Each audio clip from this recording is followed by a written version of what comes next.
Hey everybody, welcome back to the Branch 458 podcast. I'm Casey Ritchie, and I have with me again Rob, Eric Robinson. Hi.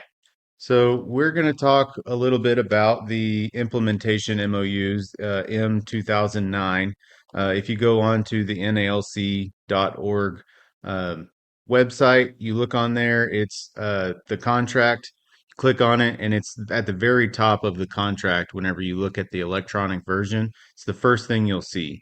And then, of course, you can look it up in the MRS if you do it that way. So, the first thing on here, we're just going to dive right into it. So the first thing that it talks about are the changes to Article 8. And I don't really want to read word for word what it says, but I think it's important for us to talk about the changes, especially to the overtime list, because that had a huge overhaul. And that starts at the bottom of page one, and then it goes into a lot of the details on page two. Um, Article 8.5 talks about overtime assignments. And I think this is something that a lot of people are a little bit confused about. So hopefully, after we go through this, there's a little bit less questions about it. And I know a few carriers in my station had questions about it, and I'll bring those up and the answers that I told after we discuss it. So just to read a little bit of it because I think it's important. Article 8, Section 5, overtime assignments. Whenever you look at that, it specifically says, and this is contract language, it says full time letter carriers, including those on limited or light duty, may sign up for either one or both of the following regular overtime desired lists. And then there's two bullet points there. And I'll go ahead and read those and then we'll talk about it. So the first bullet point says employees desiring to work up to 12 hours per day on their regularly scheduled days. Employees signing only this list are not on the overtime desired list on their non scheduled days. However, employees signing both regular overtime desired lists are eligible to work up to 12 hours per day on their regularly scheduled days and their non scheduled days. So that's the first option.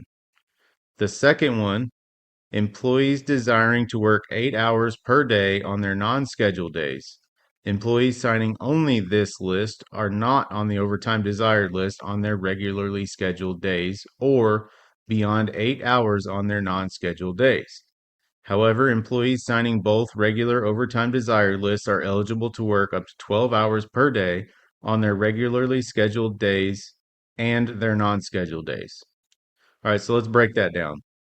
The first one talks about working your regularly scheduled days only, Yes. right? I think that one's probably the least confusing out of all of them. That one's pretty straightforward. Yeah, you can be on the overtime list and you still get to have your day off, Correct. is basically what that means. Your days off. Yes, your day's off. So you sign that one, that list only. You're working your regularly scheduled days up to 12 hours only on your regularly scheduled days. So I think that's the least confusing. Yeah, and the 10-hour language is gone from all this as well. That's something that's noteworthy. Correct. The second option is working your non scheduled days only, but you're limited to 8 hours for every day of the week. I think that's the easiest way to explain it. Yeah, and I think a lot of people are going to like that because I know for years I've had people ask me, how come I just can't, I'd be on the overtime list if I could just work my day off. I just want to be done, at 8 and go home all the other days. So somebody somewhere must have heard you all talking about it because that's what that is. So Well, I'm glad you brought that up because how, and I've talked about it on here before, how the NALC gets its official bargaining position is from resolutions at a national convention. yes, So let's just boil that all the way down to the basics. A resolution gets introduced at either like a branch meeting or you go to a state convention. It's introduced to the body of a state association, something like that. It's voted on there, and if approved, it gets sent to national to be included in the book for resolution votes at national convention. If it's approved there, it's now the official bargaining position of the NALC. So I've had several carriers ask me, why is there not an option to sign the work assignment list and the non-scheduled day list? And my answer is, well, simply that wasn't asked to be the official bargaining position by the NALC at a national convention. This is the first time we've ever had two overtime desired lists. Yeah. So that's the answer to that. It's just that simple. Um, Yeah, that's something that if a whole bunch of us really, feel that it's important, we can somebody could take it upon themselves to, you know, bring it up at your branch, pass a motion, and then next time convention comes around, everybody could talk about it and vote on it. Absolutely. So having said that, uh, the work assignment list has not changed. It is still there. You can still sign up for work assignment. If you sign up for work assignment list, you're working overtime on your assignment on your regularly scheduled days and not on your non-scheduled days. If you don't want to be on the overtime list at all, we call it a no here in Oklahoma City. I don't know if that's common language everywhere else, but you're saying you do not want overtime at all. That is also still there, and that language has not changed. You're essentially just not signing the overtime desired list. Um, the last thing that we haven't talked about is if you sign both of these lists, both options. So there's the regular scheduled day list only, and then there's the non-scheduled day list only. And that language is in both paragraphs there on page 2 of that M-2009, both bullets. At the end, it has that language about signing both lists. If you sign both lists, you're saying that you want to work up to 12 hours, 7 days a week. That's basically what it's saying, Yeah, yeah, they could work you on a Sunday if they wanted to. if they wanted to. Now, I've had a lot of carriers ask me about that too. Um, because whenever I've explained this, that's exactly how I've explained it is you're signing up to work every day of the week, 7 days a week. And the first one they always ask, well, they can schedule me on a Sunday. They can do that now, and there's several places in the country that schedule on Sundays, regular carriers that are on the overtime list. So that's an option now. It's just they rarely do it in Oklahoma City. 5 years ago, I worked 27 days in a row in December. Oh wow. 5 years ago, I was a regular. I wasn't a CCA. Um, so yeah, even as a regular, I've 1 year I worked 3 Sundays in December. So yeah, it's kind of rare in some places. Other places, like I think in Denver, we got a guy that used to be at our station and he transferred up there. And one of the fellas at work is still in touch with them. And I believe he was telling Danny that yeah, it's common for them to work Sundays. So in some places, it's a thing. A lot of other places it's not, but it is important to point that out that you put your name on both of them and they can work you all seven. Yeah. So if you don't have those overtime sign up sheets out, by the time you listen to this episode, you should have them out. They should have went up on the 16th. It's 2 weeks before the beginning of every quarter. Those sign up sheets should be out available for people to sign. Now I'll say this: the very next part of this MOU, at the bottom of page 2, talking about basically it goes into what we got, how that you can basically for people who don't volunteer to work past the 12 and 60, whenever they hit their limits. Do you want to touch on that? Yeah, and that's actually on page 1 also. Um, so I'll just read that paragraph and then we'll talk about the paragraph on page 2. So Article 8, Section 2, work schedules. It says full-time employees who are not on the overtime desired list or on the work assignment list shall not be required to work beyond 11 and a half hours of work in a day or 60 hours of work in a service week and shall not be subject to disciplinary actions for terminating their tour of duty when these limits on hours of work are reached. So some people have asked why it says 11 and a half, and it's because it specifies that they're work hours. If you work a 12-hour shift, 30 minutes of that is a lunch. So it's not technically work hours. So that's why it says 11 and a half. So that Article 8, Section 2 specifically talks about employees who are not on the overtime desired list or the work assignment list. Yeah, and then Article 8, Section 5, under, I guess that would be, what would that be? G, point G. Yes. And then under that, I guess sub point 1, I'm probably butchering this.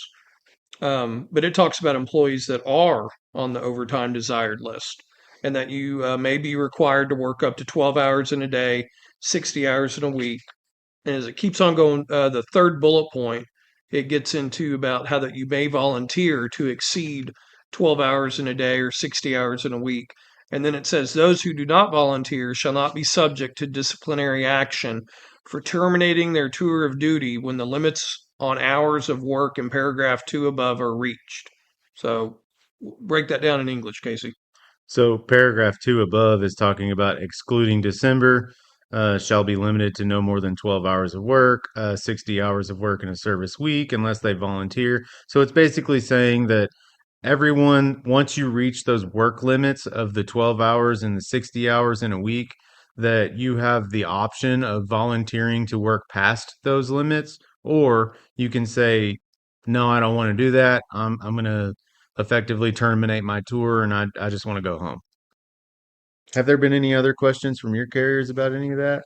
No, I think the biggest question's been about can work assignment people sign the non-scheduled day list. Yeah. I've had some questions for management about equitability, and the way I've been explaining it to like my station manager and some of the other members of management at the other stations that I cover is that you have two equitability lists, and it's super simple. You have scheduled day overtime, non-scheduled day overtime. Anybody that's on the list for scheduled day overtime, those people have to be equitable with each other.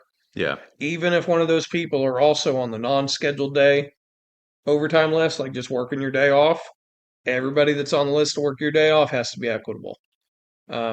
If you're on both lists, I mean, that's great. I signed today to be on both lists. But Yeah. the way I told it to my station manager was anybody that's scheduled day only, I'm equitable with them. Anybody that's non scheduled day only, I'm equitable with them. To the best of my understanding, there's not a third, equitability. Like we've always been used to this term, like the big list, Yeah. that a lot of people use. I mean, it's still kind of there in a sense, but when it comes to equitability, it's not. Yeah, and I like to in anything I do, whenever I'm giving advice or posting things on social media or whatever, I always try to go back to the contract language, and it's there on page 2. So I've already read part of it. I'll reread it, but it says full-time letter carriers, including those on limited or light duty, may sign up for either one or both of the following regular overtime desired lists. So that language there tells me that there are only two overtime desired lists. Would you agree with that? Or, I mean, that to me, that's very clear. That's what it says. I mean, I'm not like a professional grammarian or, an expert and hooked on phonics, but that's what that sounds like to me. There's two. Okay, And so, there's two bullet points. so So I would think if there was a third equitability, it wouldn't say either one or both, and you also wouldn't only have two bullet points. right, and it might say if there were three, it might say something like one or all, or two or three. Yeah. But it's very clear. One or both to me says there's two overtime desired lists. So that's very important for the next thing I'm about to read, which is at the bottom of page 2. So it's Article 8, 5B. And it says, during the quarter, every effort will be made to distribute equitably the opportunities for overtime amongst those employees on the same overtime desired list. So you're right. And that there's people that differ from my opinion, but I go back to what the contract says. It says that there are two lists. And then below that, it says that every effort will be made to make those lists equitable with people on the same list. So you have to have two equitability lists, one for one list and one for the other. And that's all there is to it. Yeah. So it shouldn't be. I know the people that have leading up to this podcast that have talked to me about it. Some of them have been a little concerned about, oh, this is going to be a nightmare. This is going to be a big headache, for equitability or whatnot. I mean, it might be a little bit of a headache for your supervisor to have to distribute it, in this manner, but I still don't think it'll be a big deal even for them once, we kind of get used to this new way of doing it. Yeah, and I'm sure there were growing pains in some of the previous contracts where there were big changes to Article 8. So I'm sure there's going to be growing pains here, but to me, the contract language on that is pretty clear, and I'm pretty sure the that National is working on some question and answers to be put out, and hopefully we get those very soon. Um, because something we haven't mentioned is all of these things are in effect July 1. So everything we've talked about so far is in effect July 1, which is coming up very quickly. Yeah, today's June the 18th for anybody that listens to this in the future. Yeah. Well, I guess everybody will be listening to it in the future, but you know what I mean. And you know what? One other thing I want to point out, um, and this is just maybe some people don't know it.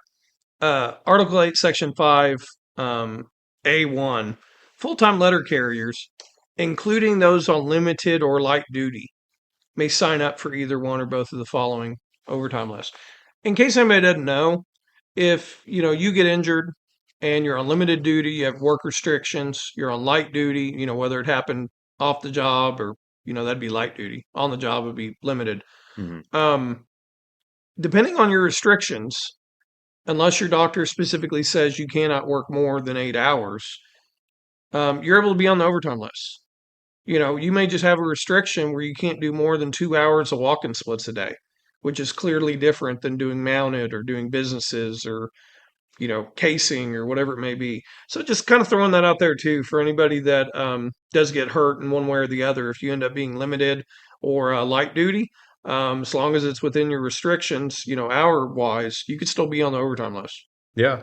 Yeah. And I thought that non-scheduled day only list was something that a lot of people that have that 8 hour restriction can definitely take advantage of because you are limited to 8 hours on every single day, including your non-scheduled days. So it could fall within your restrictions as long as you don't have like a weekly cap Yeah. of hours. So if you're like 8 and 40, obviously you can't do it. But if you have just an 8 hour per day restriction, you can definitely do the non-scheduled day only list, and be able to work overtime on your non-scheduled days. Yeah. So I think we covered that pretty good. If we didn't, if anyone has any questions, you can email them to 458podcast at gmail.com, and we'll try to answer those. So unless you can think of something else, let's move on Yeah. to Let's talk about the new employee experience, retention, and mentoring program. the What's the acronym for that, Casey? the NERP. NERP. NERP. I think. I think people had trouble with T-Reap, so they just wanted to like throw something else at us. So they decided on NERP.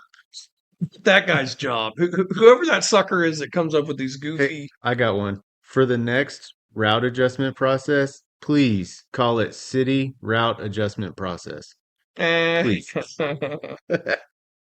Anyway, so for anybody that doesn't know, the last couple of years they had some tests in different states, different cities, different districts. For there were two different tests for trying to retain new hires and trying to make their experience better, so that our CCAs don't want to quit after a few months, which happens a lot. And here in Oklahoma City, we were one of the places that had one of those tests. And it was a mentoring program. So, for the first 4 months, the new CCA was assigned a mentor, and you're kind of looking out for them, you're helping them, you're trying to help them get through the probation period, but you're also kind of being that big brother, big sister figure for them. It's a full 4 months, and so they took both of them. That one, then the other program had to do with hours restrictions. So they weren't working the CCAs to death during the first 4 months. Yeah. Both of those have been kind of brought together in this memorandum of understanding with this new NERP program. And Casey's going to be going to some training here pretty soon on it, Yeah. because each one of the options in there is that each district can have a joint team, if you would, one member of management, one member of the union, And I believe, if I remember correctly, kind of part of their duties is kind of overseeing this in the district. Is that? Yeah, so basically, there's going to be 50 union and 50 management representatives, one for each district, and they will train the trainer. That's pretty much all it is. So, Kansas City, all 100 of those people are going to Kansas City, the 26th of June. So, coming up pretty quick, and they will be training us on the NERP program. And should I say NERP program? Because anyway, Yeah, no, uh, no. on NERP. It'd be the NER program. Yeah. So they'll be training us on that, and then we will be going back to our districts and training future mentors, training station management, union officials, branch presidents, stewards, things like that. Yeah, So, and here's the thing. Um, for anybody that ends up listening to this, if you want to be a mentor, all you got to do is contact your local union hall, your branch. You know, get with your steward if you don't know who to call or contact, and let them know that you're interested in this. And basically, what it comes down to is, you get the on the job instructor, for your first 3 days. But for a lot of us, once you get 2, 3 weeks in, there's a lot of things you've forgotten, from those 3 days. It's kind of a crash course. It really should be 3 weeks that you're going with somebody. That's what I'd do if I was running the post office, but they don't listen to me. So you get 3 days, and then after that, you're cut loose on your own. In this new employee experience retention and mentoring program, the CCA is assigned a mentor who will go through training. So any of the mentors will get on the clock training on how to do this. And then kind of what you do is, weekly on the clock, you'll be checking in with them. Hey, what problems are you experiencing? What questions do you have? You're going to be also kind of like an in between, like a mediator between them and management.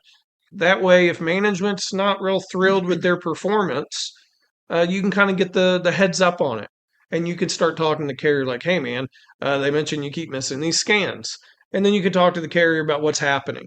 I know one time, one of the CCAs I was mentoring, it was that same situation where they were having trouble with getting all the packages delivered.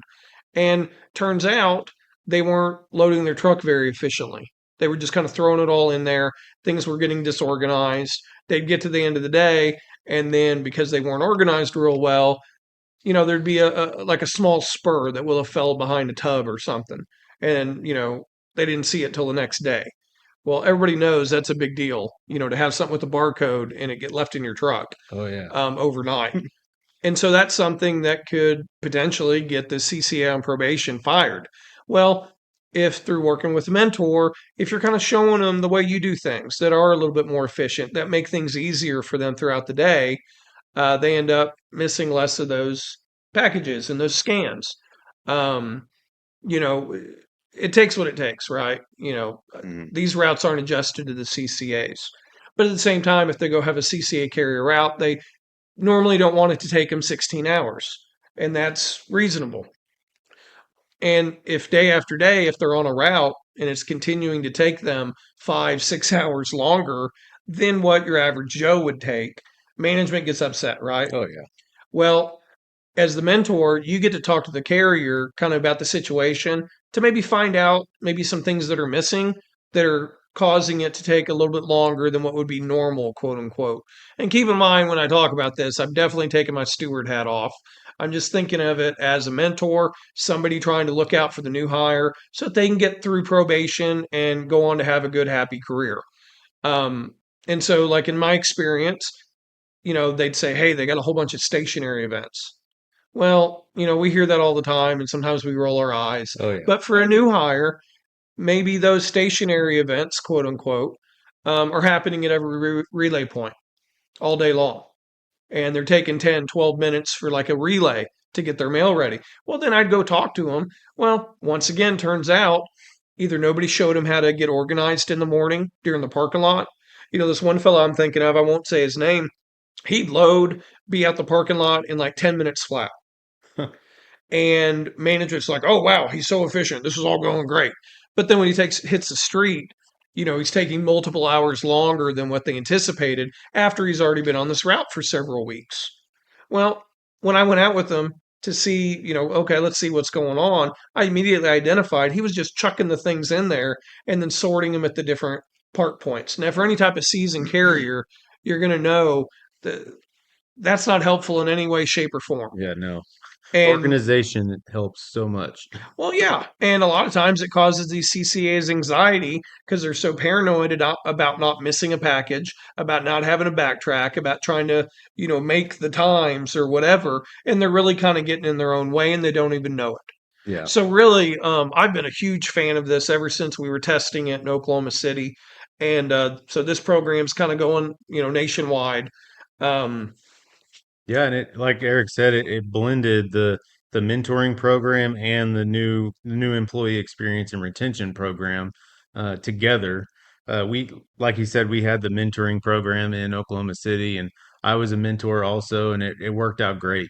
I think we retained much more CCAs after we did that versus before we had that pilot. So I'm looking forward to this. I'm excited about it.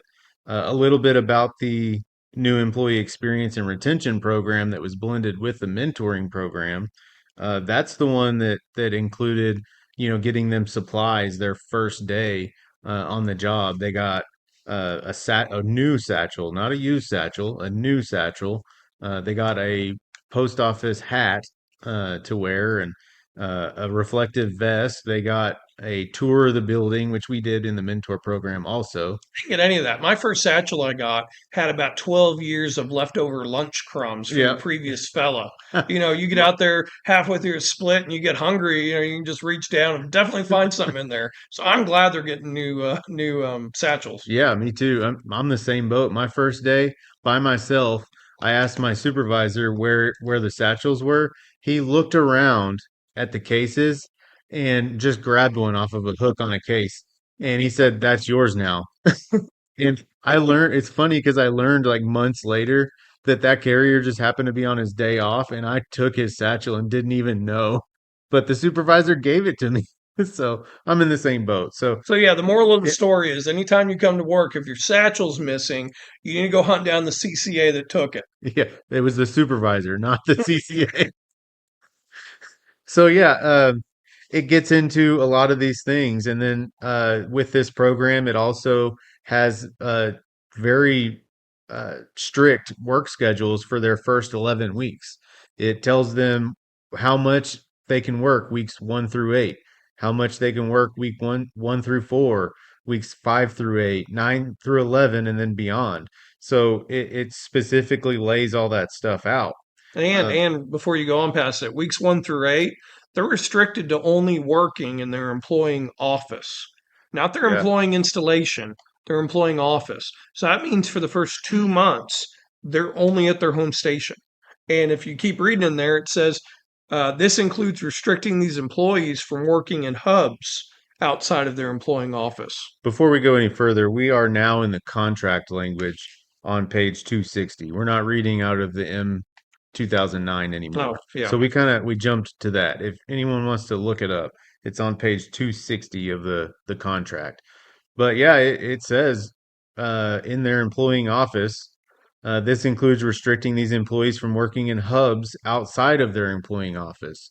So, like here in Oklahoma City, we have 14 stations, and two of those stations on Sunday are the Amazon hub. So, unless they are employed at one of those two hubs, the way I read this, weeks 1 through 8, those CCAs cannot work in those hubs unless it's their employing office. Yeah. Like it specifically says that. So watch out for that. I'm sure management's going to find a way to screw that up. Yeah, some of them. And here's the other thing I've learned. Um, some members of management just don't know what's in these memorandums. They've had a training over it, from what I understand. Um, but like they sometimes like to tell me, they're just overwhelmed. They have so much reports and emails and things they have to do. If you start to encounter a problem with this, they may not just understand the language. They may not know about weeks 1 through 8 only working inside their own office. So, I know what I've done. I've already talked with my station manager about some of this. I told her this, we agreed that this next week we were going to sit down and have a little meeting, me and her, to go over some of this because I told her me and Casey were going to record an episode and talk about it for everybody. And so you may want, to any stewards listening, it may behoove you to find a little time between now and July 1st just to make sure that you and the member of management are kind of on the same page. As a sign of good faith, approach them, be like, hey, have you had time to read these yet? Do you got any questions? Because you're getting to listen to this awesome podcast and they may not get to hear it. So you might be able to kind of fill them in on some stuff and then potentially avoid a grievance for a CCA down the line, and make their life a little bit better. Absolutely. I know I printed off this contract language and I gave it to my manager. I discussed it with him for a little bit and I told him the same thing if he wanted to discuss it that we could sit down and have a talk about it. But I wanted him aware of this because of those things I talked about earlier, the satchel, the hat, the reflective vest, dog spray is also in there. It specifies new. It doesn't say used. So they need to kind of get this stuff in advance. They can't just wait until July 1 and then, oh crap, I need to order this stuff because it's on their first day. They get these things. And I don't know if some areas are doing this, but I think it'd be a good idea for them to get that stuff in Carrier Academy because they're all in one place. They can just have a stock of that stuff and give it to them there. So if you guys have any influence in that stuff, maybe suggest that in your areas. You talked about them getting a new can of dog spray. It reminds me of a funny story. One of the first couple of guys I was mentoring, um, we had it in my station, and we kind of just adopted it as part of our mentoring thing. To where, if after 3-4 weeks, if they were struggling or they were having some, a lot of difficulty, they'd send the CCA out with me for the day on my route. And then they could watch me deliver. I'd have them deliver a split or two and watch them deliver, and then we talk about it. And a lot of times, there were 5 different times we did something like that. All 5 of them kept their jobs and made it through probation. But I'm thinking of this one fellow in particular.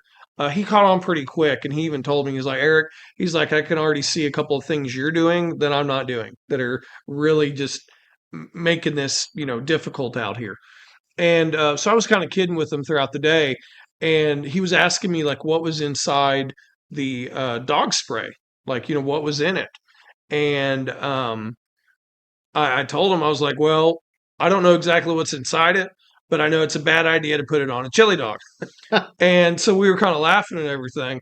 And so when we got back that afternoon, Shannon looked at the CCA, looked at me. She's like, Eric, how'd it go? I'm like, oh, it went great. She looked at him. She's like, did you learn anything today?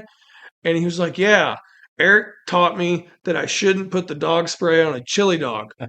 And she just looked at me with this mortified look. And I was like, wait, there's more. And I looked at him. I said, why shouldn't we do it? He's like, because it contains petroleum distillate. So anyway, you can have a lot of fun being a mentor. I always tried to make it a good time with the carrier. It seemed like when I had this type of attitude, they would be more open to coming to me for help. Um, there's 2 ways to go about helping someone. One is, hey, Joe, do you have any questions? Everything good? All right, man, bye. Well, if somebody's a little bit more timid or if somebody's not comfortable with you, that's going to be the extent of the conversation. They're going to nod their head, you're going to go on, and they're not going to get any help or any mentoring from you. But if you take a different approach, if you're a little bit more approachable from the CCA, you don't just like, hey, is everything good? Okay, I'll see you later. You're like, hey, tell me about yesterday. Tell me what you're struggling with. Tell me what type of problems you're having. Don't give them just a close-ended question like, hey, everything good? Most people's instinct is to be agreeable. And a lot of times I noticed early on, they'd go, yep, everything's good. And then, 2 weeks later, management's telling me they want to get rid of them during their 90-day. And I'm like, why? They told me everything's good. So that was an early lesson that I picked up on pretty quick. Don't just, and whether you're a mentor or not, take the extra time to talk to our new hires and really, ask them, hey, how's your experience? What are you thinking of this job? You know, what problems are you running into? Are you having difficulty with anyone? or anything. And you'll be surprised. They might open up a little bit more to you. Um, Yeah, and also the mentors have the ability to sit in on the 30, 60, 80-day reviews with their mentee. So that would also be a good time because you have management telling them, these are the things I need you to work on. These are the things you're unsatisfactory in. And then you can even do it in that meeting, or you could probably do it aside. They might be a little bit more comfortable talking peer to peer with their mentor mentee relationship and just tell them like, hey, I know noticed in your 30-day review they said that you needed to work on reporting to work on time or whatever it is. But just using that as an example, what is causing you to not get to work on time? Is it your traffic? Do you have reliable transportation? Are you just not waking up on time? Can I help you in any way? So it might just a conversation. Hey, set your alarm 5 minutes earlier to get to work. But that's a good opportunity to also point out, those unsatisfactory, that's what it's called in the 30, 60, 80-day reviews, and see if you can help them with those things. So I and think, and I'll tell you this, especially if it's a younger person, maybe they're 19 or 20, maybe this is their first, quote unquote, real job. Some of these things may seem like common sense to you and me, yeah, but we don't know what their background is. We don't know where they're coming from. And something as simple as like, well, could you maybe set your alarm 10 minutes earlier? That can make a huge difference for someone that maybe never had a good role model that doesn't understand that. And, it could really help them. yeah, yeah, or maybe like, hey, you ever thought about getting an actual alarm clock instead of using your phone? If you guys could see the look I'm giving Casey right now. Do they even So sell alarm clocks anymore they do, they at do, the old person store? yeah. Yeah, okay. So yeah, this let's see, it's pages 258 through, how far does this go? It goes through 264. So 258 to 264, all about the NERP. I didn't do it that time. Yep. Um, so let's just go through this quickly, and I think that we can do an episode on this on its own in very great detail, especially after I go to that training in Kansas City, so that I can get a lot of questions answered that I have. Um, but we've talked about a lot of it, so it combines the mentor program and the new employee experience program. You get the equipment on your first day, new equipment. You get a tour of the office. You're introduced to your station management. You get contact numbers for your station management, an address of where you're going to be reporting to, an EIN. That's all in here. It's all spelled out. It's bullet point. The 30, 60, 80-day reviews, what I just talked about. This one is one of the ones that I think is most beneficial to all carriers, not just new employees. But on page 261, the second bullet down, employees will have access to updated route books and maps prior to delivering a new route assignment. Employees will be provided reasonable time to review the route books and, if desired, converse with another carrier familiar with the assignment. So having updated uh, route books and maps is should already be happening, but I know it kind of get put off to the wayside. So now it's actually in the contract. It's something that the new employees have access to. So naturally, we all have access to that. We should all have updated route books and maps in our route book. And if anyone doesn't know what that is, if you're looking at your case, you should have a 124 case in front of you. The 124 is the case with the shelf and the drawer. And then just to the right of the drawer, I'm sorry, to the left of the drawer, there's a black binder that goes in a slot. It's right in front of you. You pull that black binder out, and it should have maps. It should have your lunch locations, all those things, and it should be up to date. And now it has to be up to date. So I think that's very beneficial to all employees. Yeah, and as a mentor, when they're on a new route and they're pulling that out and looking at it, or if they forget to pull out and look at it, go out of your way. Go over there, pull the map out, go make a copy of it. And what I would always do in the past, I would go ahead and mark the park points for them, especially if there's a ton of park and loop, a ton of walk-in splits on there. Just something as simple as that for somebody that's never been on that route, you will make their day. Yep. To the extent possible, new hired letter carriers will be provided consistent route assignments. So instead of bouncing from route to route to route, to the extent possible, because we know things happen, there's not always open assignments. But if you got like an aux route, or you have someone on vacation, or you have a vacant route in your office, there's several scenarios. They should be, to the extent possible, putting these new hire employees on the same assignments so that they can be familiar and gain confidence on that route. Let's see. New employees are prohibited from performing work outside the letter carrier craft during their first 90 days or 120 calendar days. And then it goes on. So does that mean after 120 days they're allowed to? No, So that's no, just it doesn't. putting emphasis on it It, that above all else, no matter what, during those time frames, you do not have a new person do that. Is that kind of the gist of it? correct. They were just putting emphasis on it. Because I've had that question too. And Yeah. Going on, 262. It talks about the joint retention teams, the JRTs. Um, so after the train the trainers get done, so all 100 of those people going to Kansas City get done training their districts. That's supposed to be done by August 1st. We'll see how that goes. So there's only a month to do all that. After that, there will be JRTs, and the intent, from what I understand, is they will be working not full time, but they will be working on a need to need basis to continue training for new and upcoming mentors in the new NERP. will educate, assist, and monitor compliance with this program at installations with city letter carriers. Yep.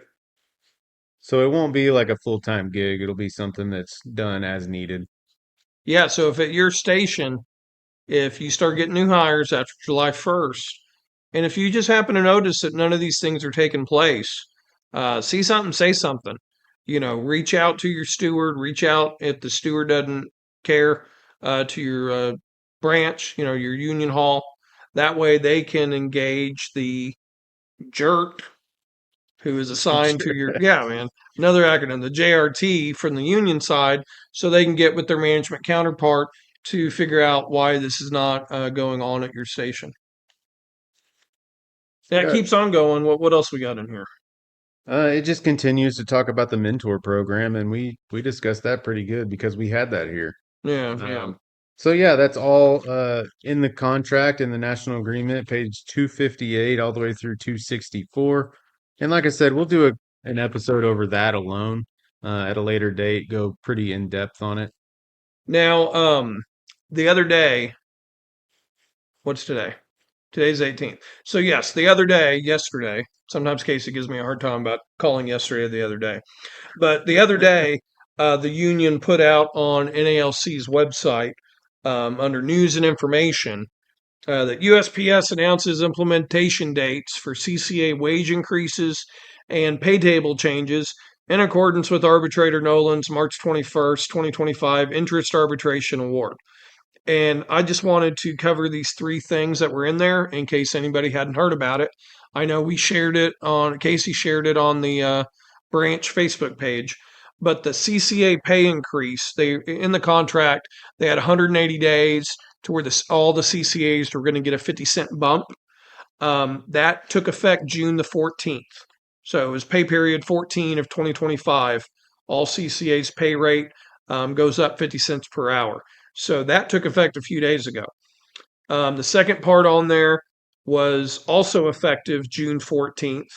All city carriers currently in Step P in Tables 1 and Table 2 will receive a one time pay increase to an amount that is equal to a flat dollar amount of $1,000. If you're a carrier tech at Step P, it's $1,021. Now, not to be confused, they're not cutting you a check for a grand.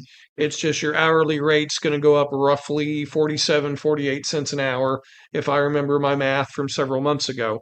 And so that has already taken effect as well as of 4 days ago. Let's see here. The Postal Service expects the elimination of Table 2 Steps A and AA to be effective July 12th, 2025. So, in a little under a month from now, anybody that's on A, you're going to get bumped up to Step B. Yep. And if you're a PTF on AA, that will be eliminated and you will jump up to the appropriate step on that PTF table, which is also B. Yep. And once you start on B, that you restart your 46 week until you go to the next step. Correct. And then the last update that was on here, USPS indicates that back pay calculations are ongoing and expects payment in August of 2025.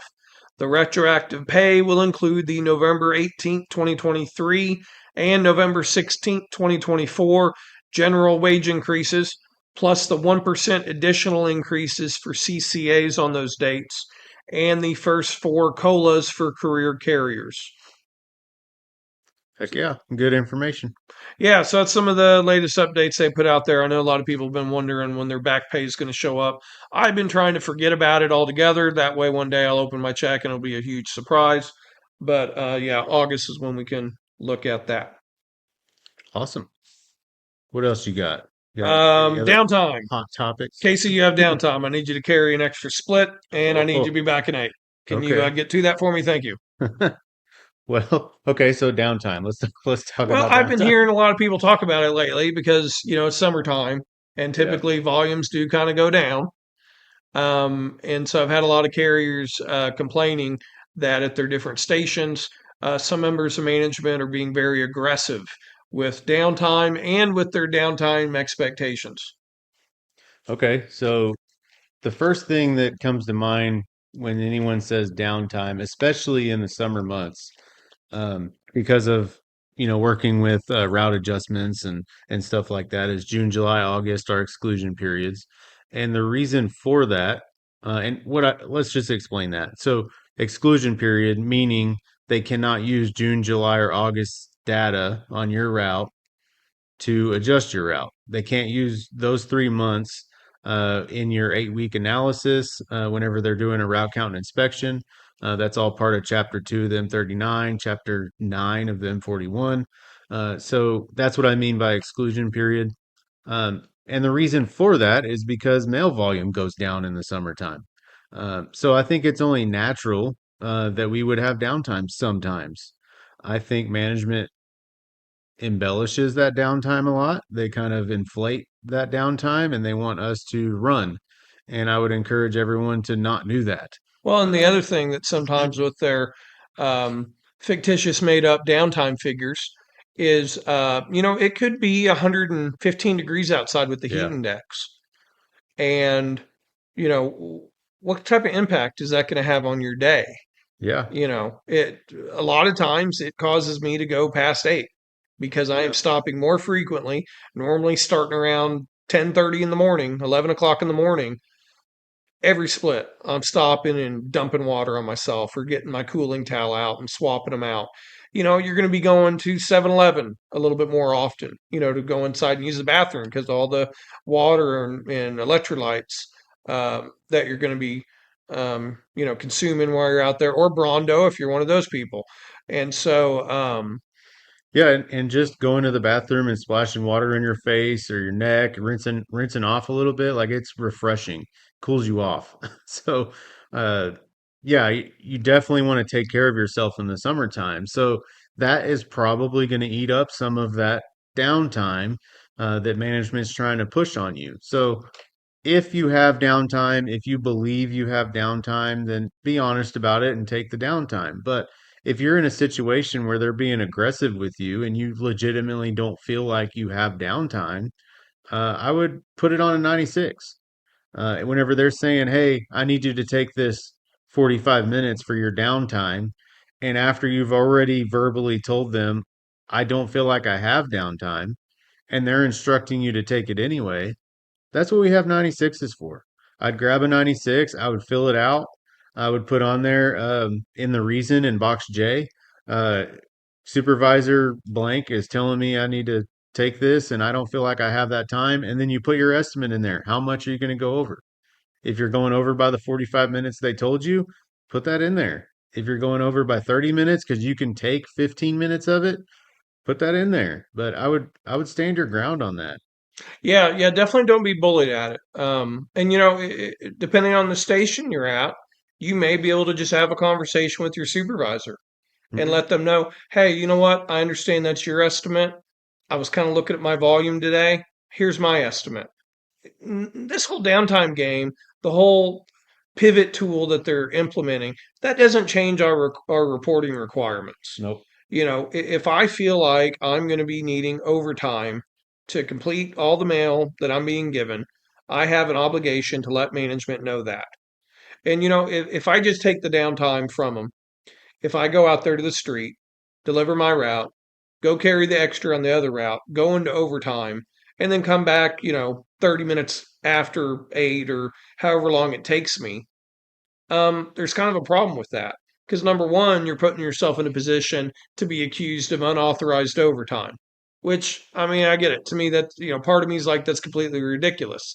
It takes what it takes. Yeah. But we have to give management the opportunity to manage. That's their right. Article 3. So if you feel like you're not going to be able to make 8, ask them, what do you want me to do with the mail then if I can't make 8 according to your estimate? Because here's my estimate. And especially if you're on a route that has apartments and if you haven't done maintenance for a while, lower volume days is what this is made for. Like you got an Yeah. extra 10, 15, 20 minutes, whatever it may be. Use that time to do some of your maintenance. Excuse me, and tell management that you need that time. And I've heard in the past where they're like, well, you should be doing that every day. Okay, boss, you don't want me doing that every single day like that. I mean, I reserve it for days where it's a little bit lower and I really thoroughly go through. I get the new rent roll, and I do what I'm supposed to do and I maintain it. But when there's a lower volume day, most of the time it soaks up a lot of that downtime. Yeah. And one other thing, courage is contagious. So if you're at a station where this is being spread to a lot of the carriers and multiple people are just shutting their mouth and just taking it and going out there and doing it, you know what? Speak up. Like if you feel like that's inappropriate, that their projection of downtime is wildly inaccurate, say something to them. And if another coworker sees you standing for your rights and standing your ground, it's contagious. It may encourage them also because what I don't want happening is people feeling like they have to skip a break, skip their lunch, skip their comfort stops, which I don't even want to get into that, but how they're taking their comfort stop if they're skipping it. But you can read between the lines. Um, but that's what happens. We know that's what happens, Casey. Yeah. There's people that are a little bit more timid in their personality, and that's fine. We're all different. Um, but what's not fine is a supervisor or manager using DOS and taking advantage of somebody's more softer personality where they don't want to say something back. So, if the carrier to their left and the carrier to their right, if they hear them giving management their estimate and, asking for a 96 if it's appropriate, it may spill over to them and they may feel a little bit more emboldened to not be skipping these things in the heat and stuff. There is Yeah. no going faster to beat the heat. No. I had to get No, that in there because I've heard that's been on scanners before. yeah, and that's ridiculous. So they're sending out those scanner messages, and it's coming from national and or regional or your district office or wherever they're coming from to take rest stops whenever necessary to beat the heat. And I would take those things seriously. There's people that are getting seriously injured because they're trying to hurry to meet projections or to do this downtime or whatever the case is. They got a supervisor or manager riding their back or whatever. Just don't do it because it's important. You have to go home at the end of the day. And once you have a heat episode, whether it's heat exhaustion or heat stroke, and let me pause there. Ask yourself honestly, do you know the symptoms of either of both of those things? If you don't, and you're being honest with yourself, then look it up so you do know because it's that important. We're out there in the heat every single day during the summertime, sometimes beyond that in the hotter parts of the country. And it's serious. You need to know the signs of those things. Um, But once you have one of those episodes, your body is never the same. You're more susceptible to it, and you, uh, hopefully you don't get to the point where you can't work outside anymore. Because I know I love carrying mail. I really do. I like being out there. I like talking to my customers. I like providing that service. And if I had a heat episode, I wouldn't be able to do that probably. Um, so take care of yourself. Yeah, and make sure your newer carriers, not just CCAs, but make sure some of the people that haven't maybe been here as long as you understand that when these scanner messages say use approved brakes to cool off from the heat, well, there's some language that I'm familiar with, Casey. Reasonable comfort stops will not be denied. Yeah. Okay. That means comfort stops are approved breaks in my book. It's Yeah. in the language that reasonable comfort stops will not be denied.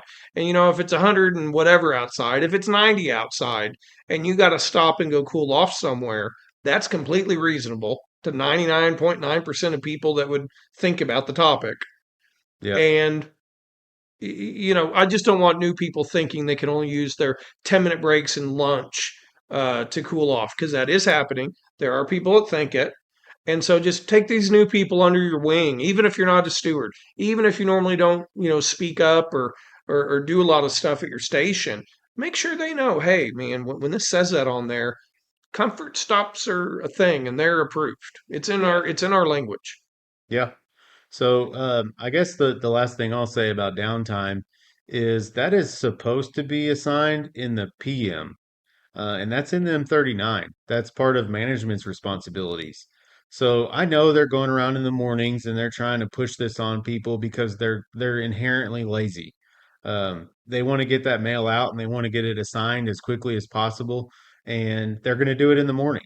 And if they can convince 10 carriers in their office to take downtime, then they won. But don't put yourself at risk. Don't hurry when you don't have to, especially in the summer months. Um, and tell them, I don't think that I need that. I don't think that I can do that. If they push it on you, then we have to follow instructions. Fill out a 96. The 96 is not for management. The 96 is for us. It's a receipt that we told management we needed help. That's exactly what it is. And you can get a copy of it if you request it. If they deny you having one, notify your steward. That's our form, not theirs. It's a grievance. Yeah, if you request one and they deny you one, that's agreements. If you request a copy of the completed 96 and they refuse, that is also agreements. It's all in the same paragraph in the Now, 39. and I'll say this: if they just arbitrarily deny it, like just instantly denied, feel free and ask them. Say, what are you basing that on? Well, the numbers. Okay, I got you. Where are those coming from? Yeah. Well, I mean, it's your volumes. Okay, I understand, but where are you getting that from? Have them say that they're getting it from DOAS, and then on your break or lunch, write a statement, give it to your steward, and let them know that your supervisor denied your 99 because strictly off of DOAS telling them you didn't need that time. They're not supposed to do it. It's not supposed to be the sole determinant of a carrier's leave time, return time, or anything in between. Yep. It's an estimate, and sometimes, guess what? Sometimes it comes close. It does. I've seen it. Yep. Sometimes it doesn't. And then there's a lot of sometimes it doesn't. But anyway, yeah, I'm great. So we covered a lot. Like I said, I want to do an episode on the NERP in detail. I'm having trouble not saying NERP program, but that P in NERP means program. So I don't want to say it twice. It's like people calling it the ATM machine. Right? Hey, I'll tell you what, in closing, I had a thought because we're coming up on an hour here. And talking with Casey for an hour can be challenging. So I want to wrap this up. Um, the thought of unionism, the thought of people getting involved, everything we've talked about today to people, because most of the people listen to this are not a union steward, they're not a branch officer, they're none of those things. Um, in a lot of places, there's a lack of involvement. There's a lack of stewards. I know at our branch, when we come to the monthly meetings, a lot of times it's the same people that always come. Branch 458, our members can attend via Zoom. Jump on that Zoom occasionally to see what we're talking about, to see what's being voted on. That way, your voice can be part of this as well. And if at your station if you start to see that maybe the mentoring program isn't being followed, or you don't really hear much about it after July 1st when you get new hires. Maybe you should be the person that should contact your branch and say, hey, I'd like to be involved in a way. What can I do to help?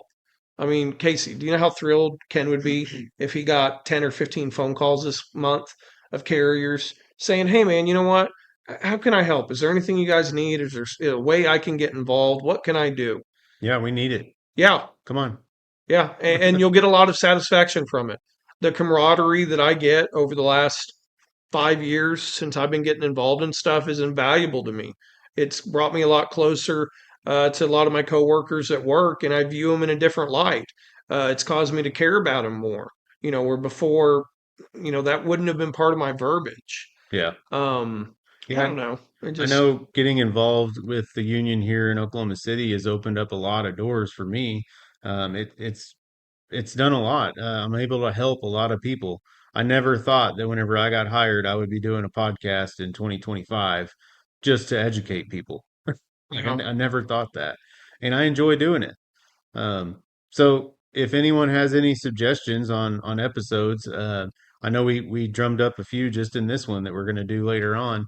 Um, but yeah, email that over branch458 podcast at gmail.com. hey, yeah, and that's a great way to get involved. If you don't have time to go to meetings, if you don't have the desire to be a union steward, or maybe you don't feel like you have the ability to, but you're listening to this podcast, maybe next time you guys take a break, tell your coworkers about the podcast, and then ask them, say, hey, I'm going to shoot Casey an email with some suggestions. What are some things you'd like talked about? What are some topics that you'd like to hear about?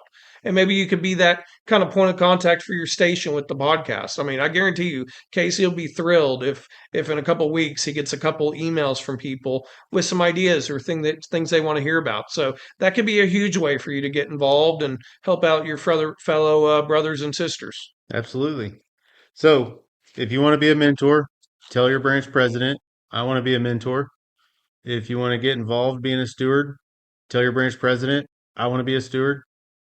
Overtime lists, sign up sheets are out. There are two lists, three options. We talked about all that. Um, that's it, right? Yep, just and don't forget, don't put the dog spray on chili dogs because it contains. Petroleum distillate. Yep, there we go. All right, y'all, take care. Have a good one.